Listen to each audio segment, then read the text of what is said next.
All right, so we'll go ahead and get started. So I'm Miss Salazar. I am the kindergarten and first grade online teacher. Mr. Perez is on too. He is the second and third. And then Miss Koth, if any of you guys have Miss Koth, she is the fourth and fifth. So I'm just going to kind of go through the slides. If you guys if you guys have questions, write them down. And then at the end, I can go back and Mr. Perez and I can answer any questions that may come up if they're still not answered with the PowerPoint. So we pretty much just want everyone, whether you've been online all year or if you're just joining online, we want everyone to have a clear understanding of what we expect from the online school. That way we can help you guys be successful, and then we can make this second semester go a little smoother and just help everyone out however we can. So some things that we'll talk about: where to find the links and codes, if you have tech help that you need, communication, making sure that everyone is signed up with Remind, all of our emails are set up, especially with online, most of us, that's how we communicate with you. Remind is the big one because we'll just send out a message to everybody. And if you are not on Remind, you'll probably miss out on a lot of important messages. And if we don't know that you're not on there, it kind of makes it hard for the communication. We'll talk about having internet. We'll talk about the structure, what kind of structure your child will need to succeed. The expectations about Fridays, they are a half day, but what we still expect from the students. We'll talk about the different plans, the learning plans, what Dibbles is, why we do it, and then the responsibility between parents and teachers with online learning. Since the students are home with you all day, it's definitely different than the students being at school with us all day. So the responsibility is different than what it usually is. So let me move this out of the way. There we go. So for links and codes, we came up with the 3 most important links that you can find stuff. So the Alamosa Online School does have a Facebook page. If you have not joined it yet, I would suggest join it. It gives you updates about like the school calendar, any meetings that we have coming up, YouTube videos, anything that you need to know about the online school is always posted on the Facebook page. And then Miss Martini, once a month, she writes a little newsletter for the online school with updates, and that is always posted. The Alamosa web page. So normally there's like the K2, the 3-5. Alamosa Online School does have their own webpage now. It's another resource. So if you ever feel like you don't know what's going on, or you need to know if the kids have school, things like that, you can come here. It talks about right here about their online meetings. If there's a SAC meeting, which is like a parent-led meeting that we have once a month, that if parents have issues or concerns, we can all come together and try to help each other out. And then Miss Martini puts together this newsletter. Another important thing on the school page is, let's see here, the calendar. So sometimes we're unsure if the kids have school or if they don't have school. We do follow the in-person school calendar. So if you don't already, oops, this isn't the calendar I wanted. One second, let's see. I guess you could just go to Alamosa. So if you just go to the Alamosa homepage even, you can go to calendars, and then online calendar would be like the month to month. And then principal calendar is the one where actually will show you what days your student has school. So this is something really nice to have. Most teachers, we usually post in our Remind and we say, just a reminder, there's no school, but sometimes those messages, they might get lost and we might not know what is coming up. So on here, it just shows you, so like for January, it shows you that these are obviously all early release days. On the 18th, there's no school. So this is just another resource on the Alamosa homepage that is helpful to parents. And then Miss Koth, she's super awesome. And she created her own like web page. These PowerPoints will also be posted in our Google Classrooms. They'll be on our Facebook page. So any of these links on the slides, you will be able to view them after the presentation. So this is her page that she created. It's free for anyone to use, whether you're in kindergarten, first grade, all the way up to 5th grade. She has like the 30-minute timers with music.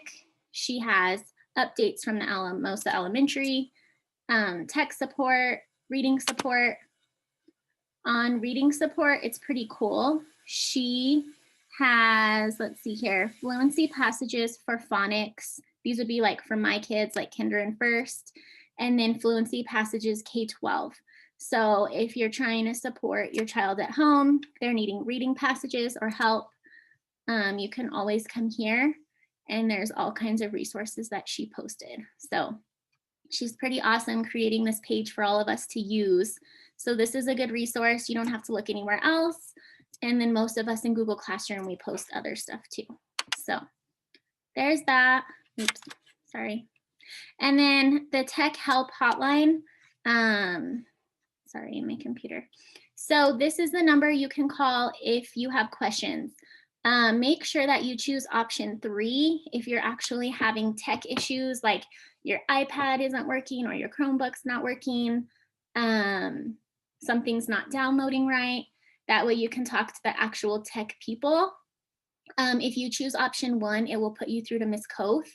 And those kinds of questions, like if you got locked out of Buzz and you need her to reset your password, things like that that we can help you with, that would be option 1. But if you're having like any like issue with your device, it's not working, you would need to choose option 3, because if you selected option 1, Miss Koth would just tell you you need to hang up and then push option 3. So this is a helpful number.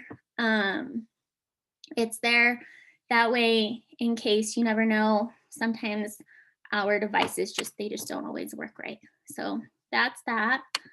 Communication, we really try to do our best to communicate with you guys daily, whether it's through Remind, email, Google Classroom, Zoom.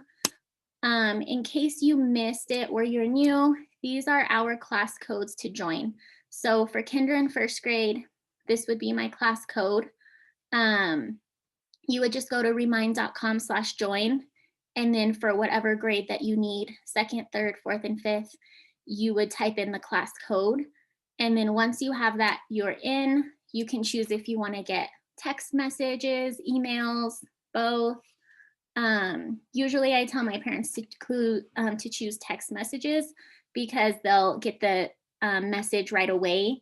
Instead of with email, sometimes you don't check your email all the time and you might miss out on important stuff. So with Zoom, that is something that we require daily. So for me, with with kinder, we have Monday, Wednesday, Friday, we have Zoom at 8 a.m. and that is required. First grade, Tuesday, Thursday, Friday, 8 a.m. That way we can see the kids are getting that interaction with the teacher, with their peers. We understand sometimes things happen and you might have like an appointment, just text your teacher and let them know.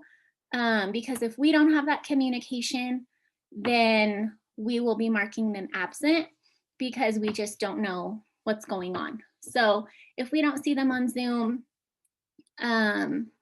or like on Zoom at all, then that's when we'll be reaching out because we just want to make sure that your child's successful.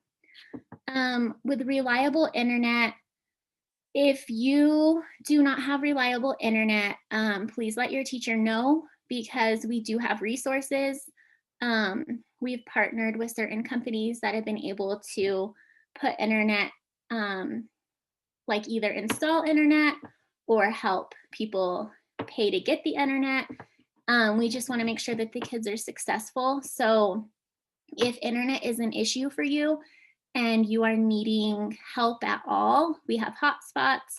We have lots of things that we can do to help. You just have to let your teacher know so we can help you. Because especially with Zoom, if you have really, really slow internet at your house, or you're using like your hotspot on your phone, and your child's not able to attend those Zoom meetings because it won't load, let us know so we can help you out. All right. Let's see. So the structure of the online is really important, because even though the kids are online, we still want them to have structure. Students who succeed, they do have structure, even if it's at home. It's the beginning of the year. We noticed it was kind of hard because the kids were still kind of like in the summer state of mind. But now the ones that have stayed on or that are joining, at least they've been in school.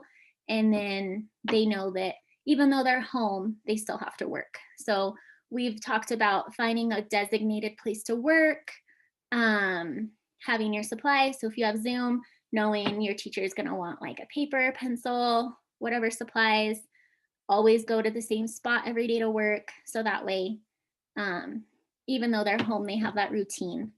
So for us, students must participate in the required Zoom. So like I said, for me, kindergarten first, Zoom is Monday, Wednesday, Friday at 8 a.m.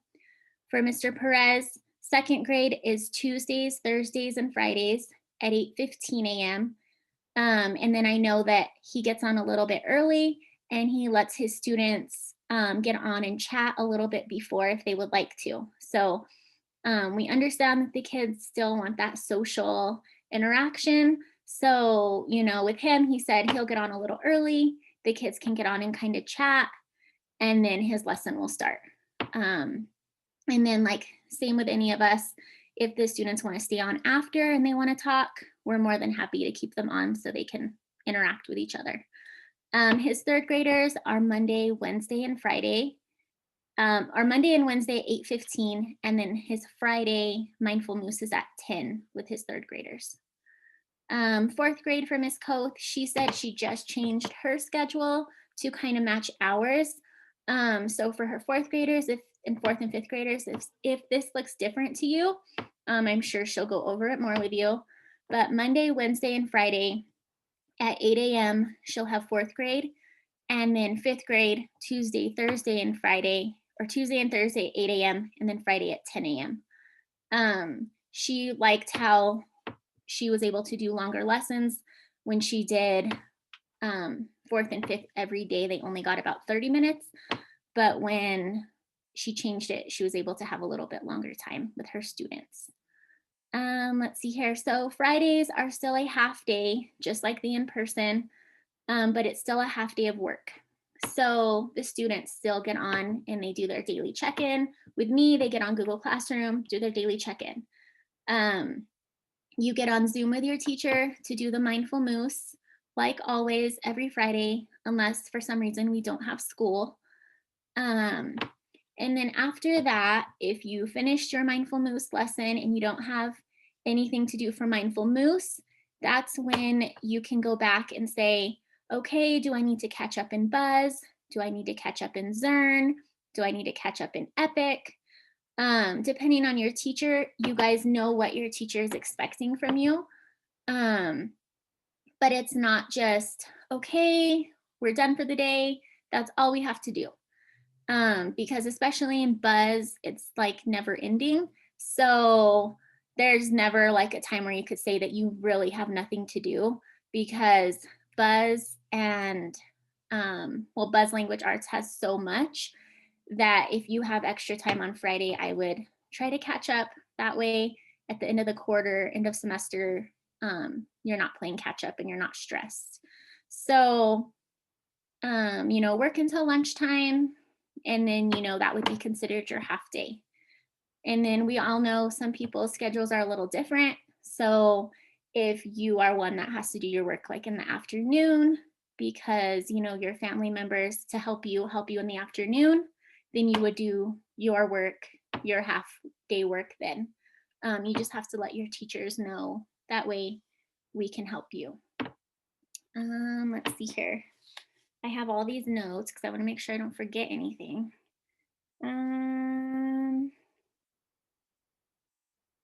Let's see. So pretty much, just so you guys know, let me look at the next slide really quick. Okay, so attendance. We all have from kinder to 5th grade, we all have a clear expectation.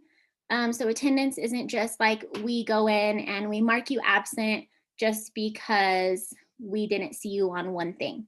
We look at multiple platforms and we look throughout the day. We don't just look in the morning and then call it good. We wait until at least like 3:30. And then if you let us know that maybe you're doing your work like in the afternoon or at night, you have to let your teacher know. So then that way we know the following day to go back and check to mark your attendance that way. So when we take attendance, obviously Zoom is required. In the chat, your child or your student writes their name in the chat and we save that chat. So after the Zoom, we can go back and see who was present. So that's one thing that we look at. If your child misses Zoom, just let your teacher know the reason why. That way we don't think, oh, they just didn't show up. You know, if you tell us the reason why, then we're able to kind of work with you. So we also look at buzz. So we require, so for me, kindergarten first, I require at least 30 minutes a day in buzz language arts. The younger kids, I totally get it. It's kind of hard keeping, especially kinder, keeping their attention for more than 30 minutes at a time on certain things like that. So for me, I require about 30 minutes a day on buzz language arts and then 30 minutes a day on Zern math. So Mr. Perez and Ms. Koth, they're about 45 to 50 minutes a day in buzz language arts, and then about 30 minutes probably or so a day in Zern. Zern is a little different. So kinder, they have a bunch of like little tiny lessons. So their Zern math is completely different. They don't have missions. They just complete a bunch of lessons. So for kinder, if you're spending that 30 minutes a day and you're working on the lessons, then you're doing great. 1st through 5th grade, you guys need to be doing at least 4 lessons a week, the way it's set up. So think of it 1 lesson a day.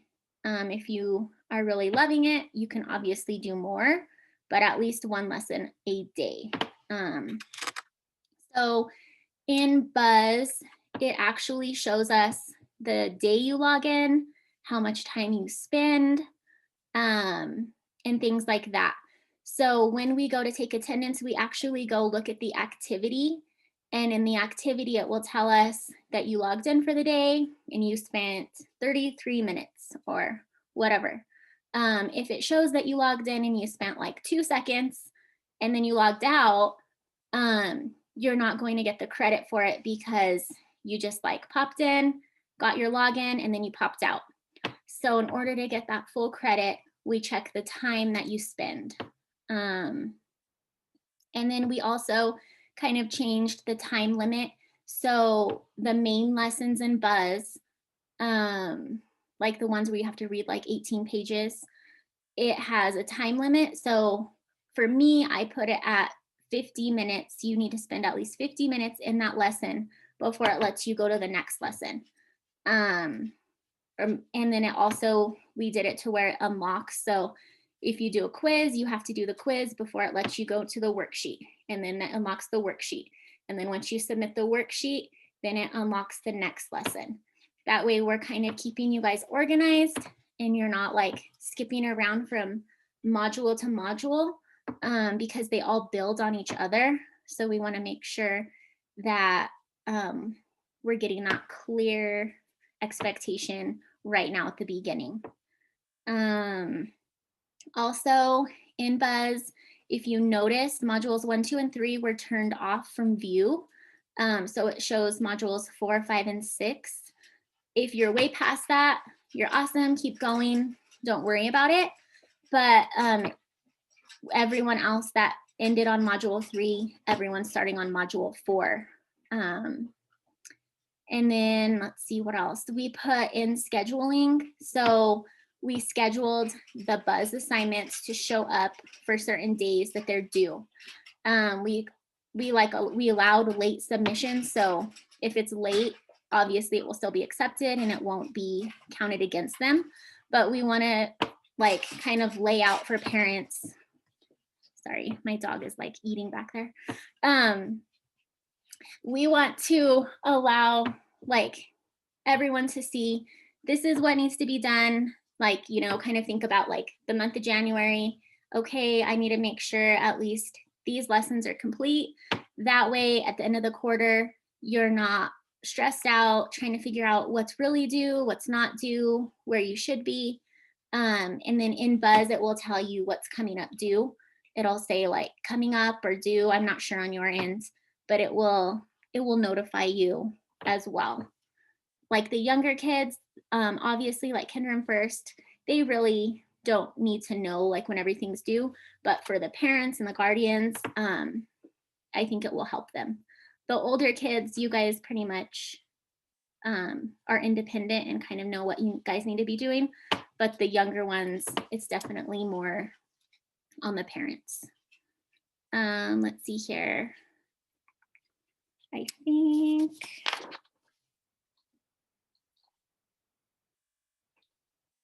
Okay. All right. So on here, schedules, timers, work trackers, we just want your student to be successful. So anything that you can do to help them stay organized, whether it's creating a schedule for them, using a schedule that we may have sent out at the beginning of the year, beginning of the quarter, even just getting like a paper and pencil and figuring out your own schedule, like, okay, at 8 o'clock you have Zoom, at 9:30 you have reading group, at 1 you need to make sure you do your language arts, kind of planning it between those hours so that way everyone kind of has a visual. The timers are nice, sometimes like a brain break, or even saying, okay, we're going to set the timer for 10 minutes, especially the younger ones. In the classroom, normally we're doing all kinds of brain breaks and movement and going around the room. So online, they still need that. So if you set timers for the kids, if you're noticing, they're having a hard time staying motivated to do their work, just setting those timers so they know like, okay, I only have to do this for like 10 minutes, then I can take a break and then I can come back. We just want them to be successful. And if you are having a hard time coming up with a schedule, you can always reach out to any of us and we would be more than happy to help you make one or send you what we have,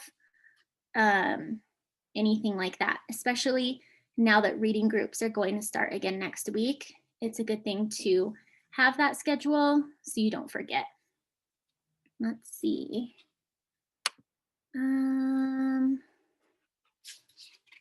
Okay, so Fridays are for Mindful Moose, which is a required class. It's not optional. Plan to be working from 8 a.m. until at least 12 p.m. That's what we kind of talked about earlier. If you finish your Mindful Moose activity, you can always check Freckle, see if you have anything in your backpack. Epic, you can read all the time on there. There's always something to do on there. Buzz, Zern. Also in Freckle, there's like ELA and math. If the kids finish up their other stuff, they can always work in there. My kids last year used to love going in there just to like mess around and stuff. So there's always something that they can be doing. So for student supports, as teachers, normally when they're in the classroom, we handle all of this. And as parents, we talk to you about it, like at parent-teacher conference, we're telling you, these are the supports they get, this is what we do. But now that the kids are home with you, we kind of share that responsibility. Whereas when you send them to school, like you send them to school and then at 3 o'clock, then you pick them up and then we go from there. So since they are home with you, if they are on a plan, whether it's a READ plan, an IEP, ILP, Any read or any plan that they're on, we are required as teachers to make sure that those kids are getting support. So especially for those read plans and IEPs, if your child is on a read plan, they are required by the Colorado Department of Education to participate in those reading groups. So it's like state law that the kids have to be in those reading groups. In the read plan, when you go over it with your teacher, it talks about goals and expectations. And then you're also agreeing that you as the parent or guardian will make sure that your child is participating in these groups. Linda Mood Bell, a lot of students that are on a read plan also are attending the Linda Mood Bell group. The Linda Mood Bell group is a completely different group than your teacher's reading group. The teachers that do Linda Mood Bell are trained in this. So it's super important that those kids attend that group as well. By just being a second grade teacher last year, I saw my kids at the beginning of the year from Linda Mood Bell that really struggled reading, that just were really, really struggling. And then once they get to second grade, it's really hard to catch them up. But they went to Linda Mood Bell all year. And by the end of the year, I had some kids that were red that actually went to green, and a lot of them that were seeing that reading success. But it was because they went to Linda Mood Bell every single day for that hour. So I know sometimes it's hard to like get them online. Maybe they might not have that motivation, but once they see that they're having that success, they end up getting the motivation to go because they really want to read. So let's see here. So whenever your teacher sets up the reading group times, please make sure that you guys attend. It's only 30 minutes. Your teacher plans for these reading groups, like specific strategies, specific instructions. We really, really work hard planning these groups because even though we're online and we don't see your child as much, we really want them to be successful. So with these reading groups, this is kind of how we can really help them out in that smaller group. When they do come to reading group, it's important that their camera is on, because a lot of the time we want to see like what their mouths are doing, like we're making sounds, we're making words. We just really want to help however we can. So one way, because if your camera's off, we don't know if you're there, or, you know, we still like pretend like, you know, we're in the classroom. So let's see here. I just want to make sure I don't forget anything. I have like a million notes, of course, and I'm probably skipping over like half of them. Let's see here. Dibbles.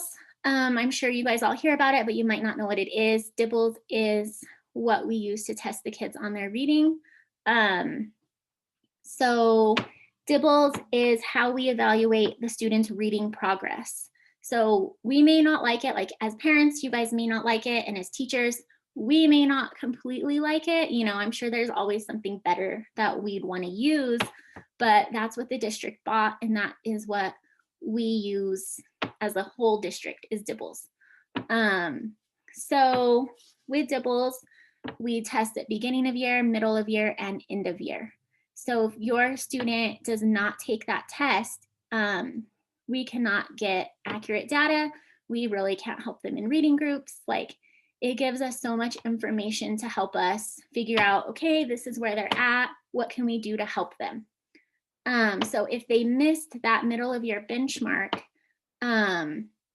it's really kind of hard because we don't know exactly where they are. So when your teacher schedules a Dibbles benchmark testing, it's really important that your student makes it to the Zoom, because as teachers, we each have like 80 kids. So that's like 80 individual tests that we have to schedule and give. So it's super important that end of year, when you get a message from your teacher asking to test, that you guys sign up right away and attend that session. Because, you know, when we reschedule, it's kind of hard trying to fit into everyone else's time. Progress monitoring, you might hear your teacher talk about progress monitoring. If you're red or on a read plan, we try to get to you every week or every other week at least. Yellows every 2 weeks, and green and blue about every month. So if your teacher reaches out and says, hey, I want you to progress monitor with me, it's not like the real test, but it's the practice test. So that way we can monitor the progress throughout the coming months. So that way it's not just we tested you at the middle of year and then we don't know what's really going on and we're going to hope that at the end of the year you meet your goal, because that's not what we want. So we want to progress monitor as much as we can, so that way we can say, oh, your child is struggling with this, let's work on it, so that way they don't fall behind. Or your child is doing really great with this, maybe they can start with a retell now. Things like that. So that way when the end of year testing comes, it's not like a shock. You're not like hoping that they're where they need to be, but you kind of have like a picture in mind of where they really are. And then with read plans, it is required that we progress monitor. So if your child is on a read plan, that's why we're constantly reaching out to you, constantly testing, because we really want them to be successful. Because every year that they're in school, it just gets harder and harder. So if we can catch them like in kindergarten, first grade, and give them all that support that we can, it will make it easier when they go on to the other grades. Like being a second grade teacher, having kids come to second grade that were still struggling with reading, it was really hard for them to catch up because second grade is a lot harder and they were still trying to figure out how to read. So if, especially in the elementary, if you can attend those reading groups, that's really important. Third, fourth, and fifth, obviously attend every day too. But the young ones, we can kind of try to catch them up before it's like too late. Let's see here. Miss Koth, I noticed in one of her videos, she said that fourth and fifth graders are responsible to schedule their progress monitoring times with her. So like me and Mr. Perez, we kind of reach out because we have some of the younger ones. So we reach out to the parents more than likely. But with Miss Koth, it is definitely the student's responsibility to make sure that they're getting their progress monitoring done. All right. So social time with Miss Bev, she is our online school counselor. She does like little groups. You'll see in Google Classroom, she posts stuff. Like K1, she meets Mondays 2 to 2:30. Second and third grade, Tuesdays 2 to 2:30, and Wednesdays 4-5, 2 to 2:30. So she has a Zoom link and she just tries to do social time. When the kids are with us, we're always teaching, and like there's just never enough time to just like sit and chat. But with her, she tries to do like games, crafts. I think she said she wants to do like some art projects, and then even just like letting the kids talk. So she puts these on, they're not required, but she does host these events. So if your child attends any of these, it's the classroom teachers, we usually won't be there, it's just Miss Bev. Okay, so this is like the level of support.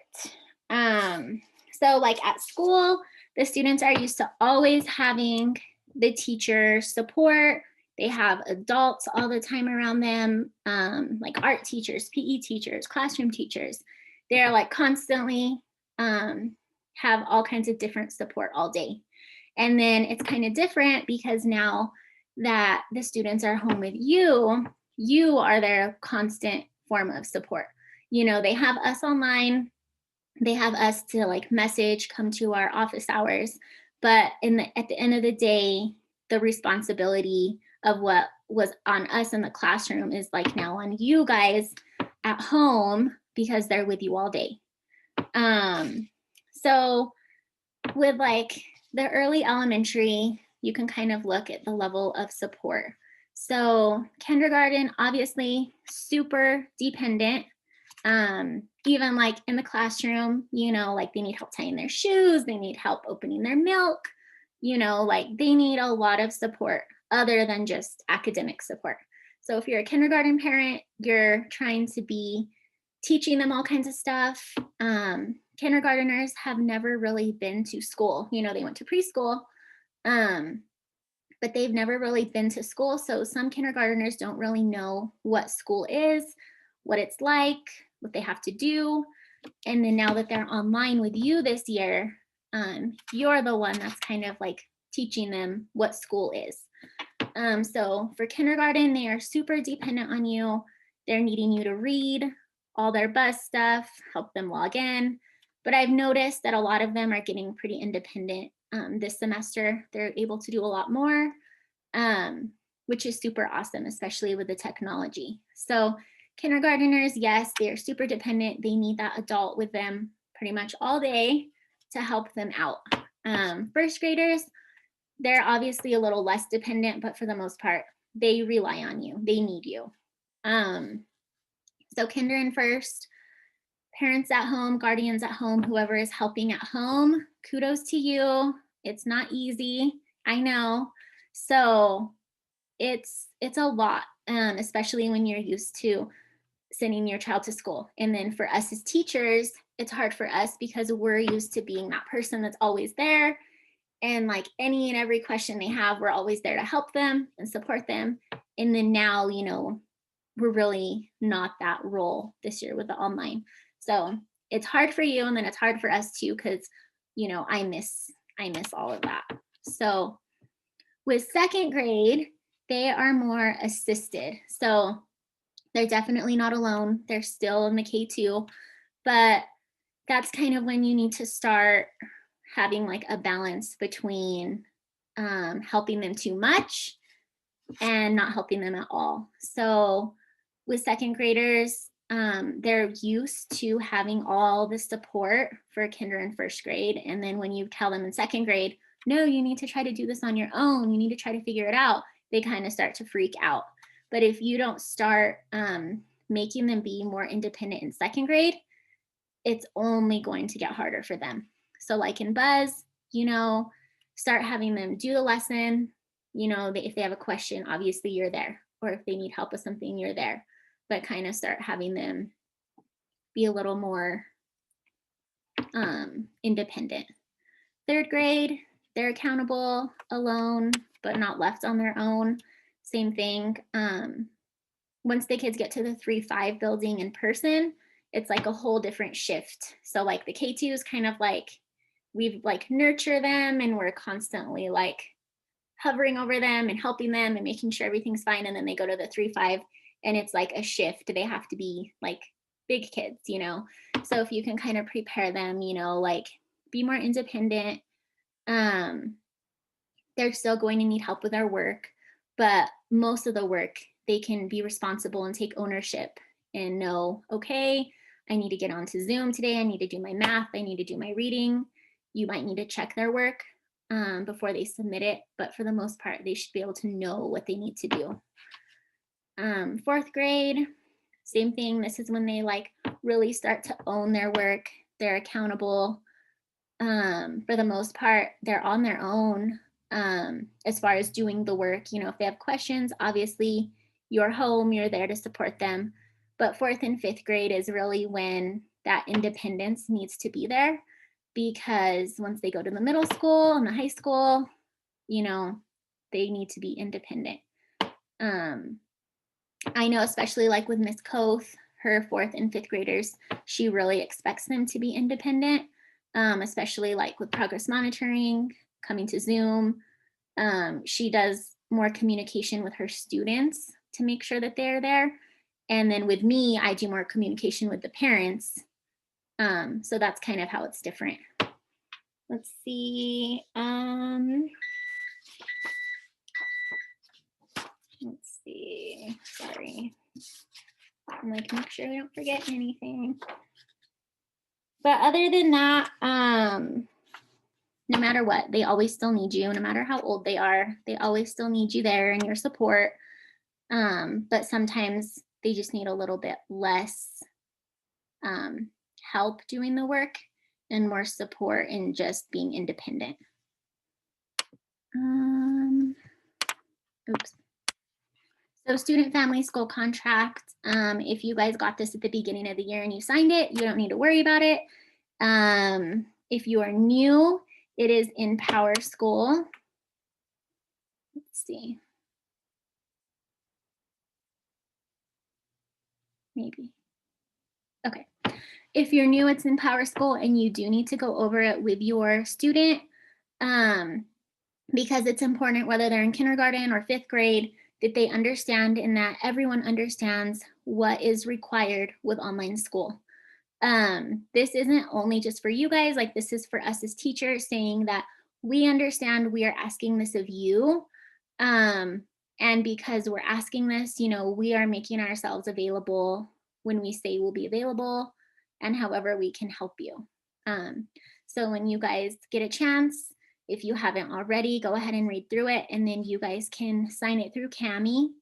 And then you can like mark the box in Power School. I'm really not quite sure what you guys have to do in Power School, but pretty much if you haven't signed it yet, you guys will need to sign it somehow in Power School. I think you can even just check a box saying that you read and understand the agreement.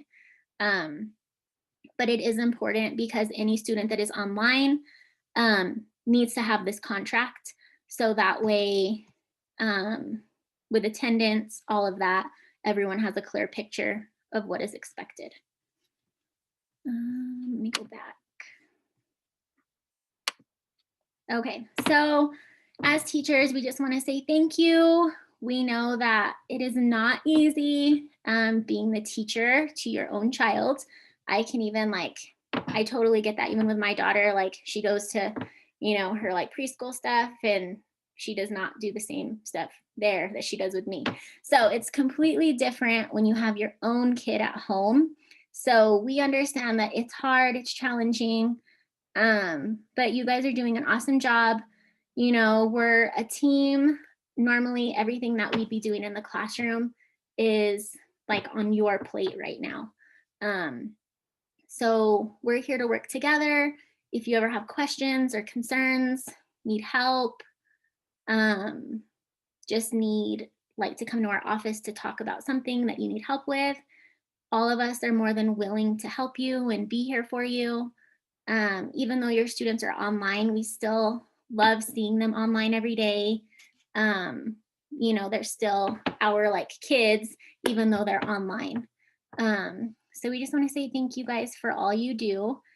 And if you guys have questions, always reach out to your teacher and we'll always help you. And then make sure that you guys are on Remind.